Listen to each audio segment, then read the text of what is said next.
Example number 2 is for inflation. And by the way, it's easier for the ego to admit deflation than inflation. Inflation covers over this hole of self-doubt, and when it's acknowledged, it intensifies shame. So inflation is really embarrassing, which is why I didn't really go into it until like chapter 11 in True Refuge, and I didn't even start talking about inflation so much until the last 5 or 6 years. Because I feel like I've seen in myself the perfect example of swinging. Like, wrote Radical Acceptance because I was deep in the swamp of trance of unworthiness. But I could equally describe being deep in the trance of special person and special persons who I wrote about in True Refuge. And so special person gets caught in feeling superior, like she knows more or knows better, and also kind of entitlement. Special person, I'll say she, but me, because here I am. It's easier to say she, put her out there, and it happened 20 years ago, that kind of thing. Special person, I came from a family of 4. I was the oldest, so I was the boss. I was entitled to get my siblings to do whatever they wanted. I was impatient and offended and uptight when they didn't, and people after them didn't cooperate. Now, there was this assumption that I'm supposed to have my way. So, I've kind of gotten a lot more gracious and smooth and not so caught in that persona, except when I am.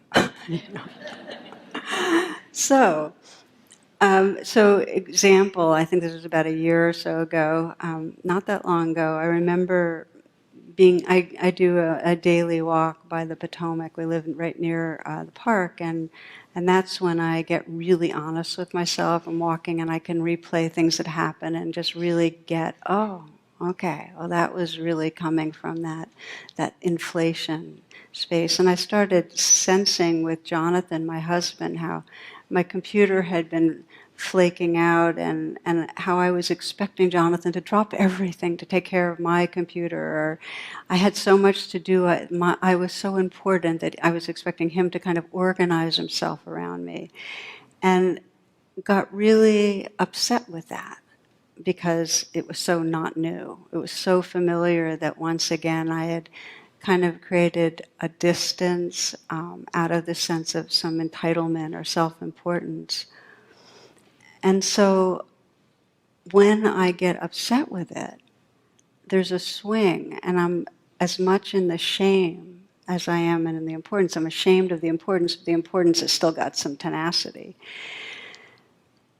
And I did the same thing I've done in the past, which is at first I tried to meditate myself out of self-importance. I tried to in some way, throw out all the different meditative tools I could do to not feel like a special person or important person or like I had a right to such and such. And what I found was that it just left me feeling defeated. It was like, this has been going on for decades. I can't get rid of this. And a real sense of kind of despair, like, am I gonna, here I am teaching this stuff about waking up from the ego and realizing who we are, and am I gonna live huge swaths of time in some way with self-importance? Or am I gonna then swing and feel bad about myself for having self-importance? How long is this gonna be a structure that obscures truth? So there was despairing feeling. And then I heard a voice, and I've heard this voice before, that it's very simple. It's just kind of a, just stop. A kind of, sweetheart, just stop. Just stop struggling. And there's a kind of wisdom there that's saying the ego cannot transform the ego. The ego cannot vanquish special person. Okay?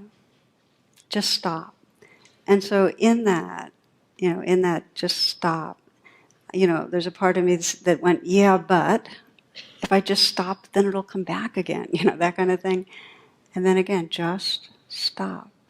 And just that kind of, just stop. Just let it be.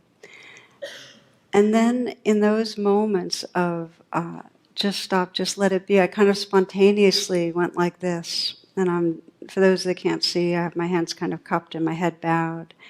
And it wasn't like I decided to do that, but there was in some way a kind of physical posture of surrender. It's like, let special person and shameful person and everything that's here, just let it be held in the largeness of love and the largeness of truth. Let it be held by something larger, because the self can't do anything about it.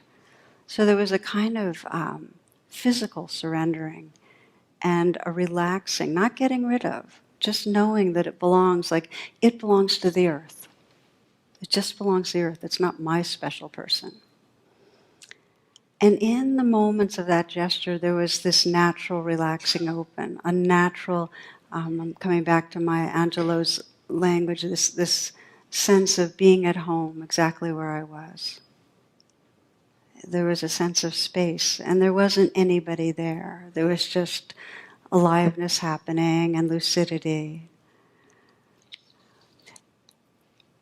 I share this because it doesn't go away, as far as I know. These kind of narratives and beliefs and feelings keep reappearing. But what changes is our relationship to them. And rather than getting into the trance of self-importance or the trance of unworthiness, there's increasing moments that we're just noticing it and just resting in a larger truth, until gradually it becomes clear that that space and that tenderness and that awakeness is more the truth of who we are. It's more the truth of who we are than any ego narrative.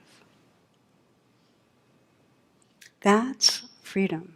That's when we rest in this humility that is free to love and see goodness and celebrate.